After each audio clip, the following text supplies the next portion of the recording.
Hey there, kiddos! Are you ready for an exciting adventure back in time? Today we're going to live like a caveman for a day. So, let's go! The sun is barely up and it's already time to get to work. I gotta take care of my family, find some food, stay safe, and maybe have some fun. It's gonna be a busy day. Let's do it. Let's start with something super important. Where am I gonna live? In this part of the world, we call it the Stone Age, so we don't have houses or apartments. But no worries, we can live in caves, rock shelters, or make a quickie hut out of wood, bones, and animal skins. That way, we're protected from the wind, rain, and any grumpy cave bears that want to crash our party. Okay, now that I've got a roof over my head, let's get cozy with a fire. No electricity back then, but hey, at least we've got fire. It'll keep us warm, help cook our food, light up our cave, and scare off those pesky predators who like to sneak around at night. I'm not saying they're scared of fire, but you never know. Maybe they'd like to dance in it.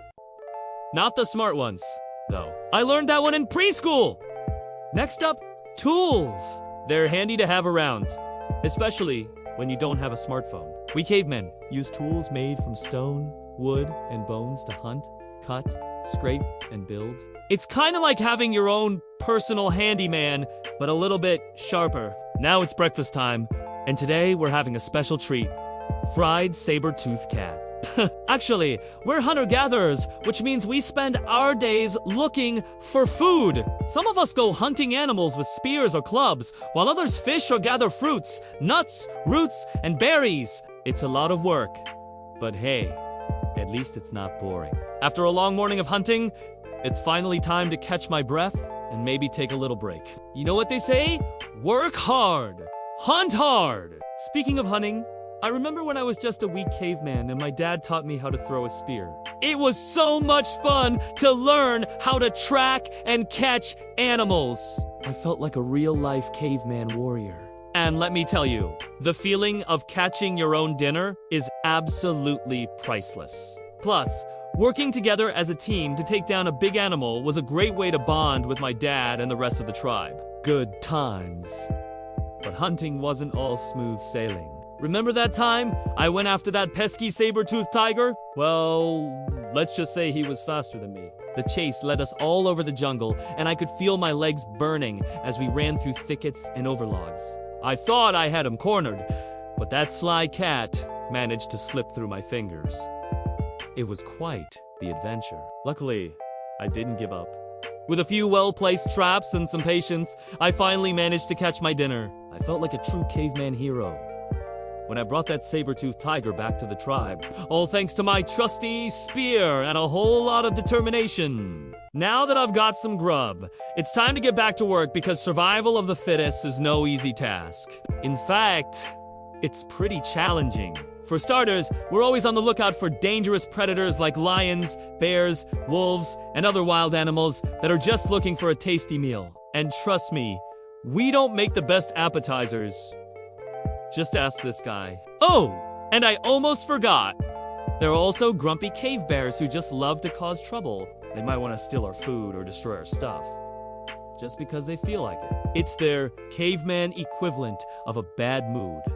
And let's not forget about Mother Nature. She can be a real diva sometimes. During the Ice Age, the temperature would plummet, and we had to huddle around our fires for warmth.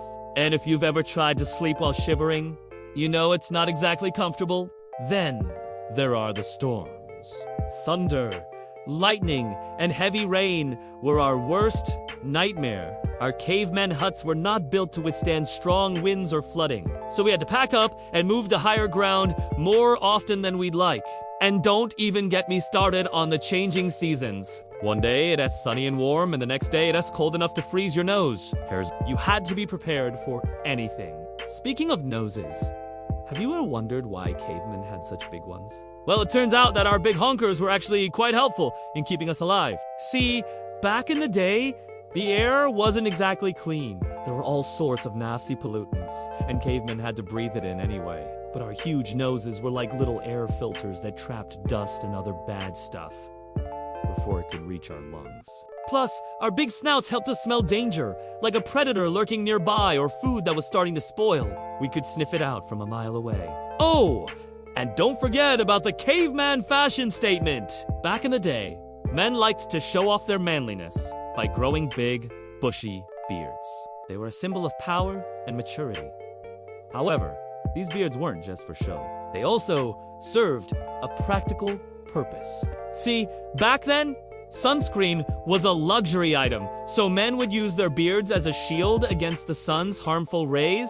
By covering up their faces with thick, dark hair, they could protect themselves from getting sunburned. It was a smart way to prevent skin cancer and stay safe in the blazing sun. But it wasn't just beards that were in fashion. Cavemen loved to adorn themselves with all sorts of body art. They would draw pictures on their bodies using natural pigments like charcoal or red ochre. These designs could be anything from simple lines and dots to more elaborate patterns and shapes. Some cavemen even went all out and painted their entire bodies from head to toe. This wasn't just a way to express their creativity, but it also served a social purpose. Body art was a way to identify with a particular group or clan and show loyalty to their tribe. It was also used to intimidate rivals or attract potential mates. After all, a little body art never hurt anyone.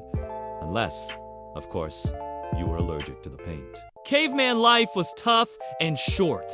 Most of us didn't make it past the age of 30 due to illness, injuries, and a lack of medical knowledge. Even a small cut could lead to infection and death if it wasn't treated properly. And don't even get me started on childbirth. It was risky for both the mother and the baby. We did our best to take care of ourselves and our families, but sometimes there was nothing we could do.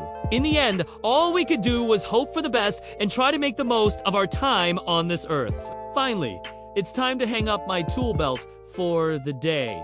Being a caveman is tiring work. Luckily, it's Friday, so I can look forward to a whole weekend of fun. Just kidding. For cavemen, every day was the same. Just like any other. No weekends, no phones, no Netflix. It was a simpler time, but let's be honest, we wouldn't trade it for the world. Thanks for joining me for a day in the life of a caveman. Now, go have an exciting day.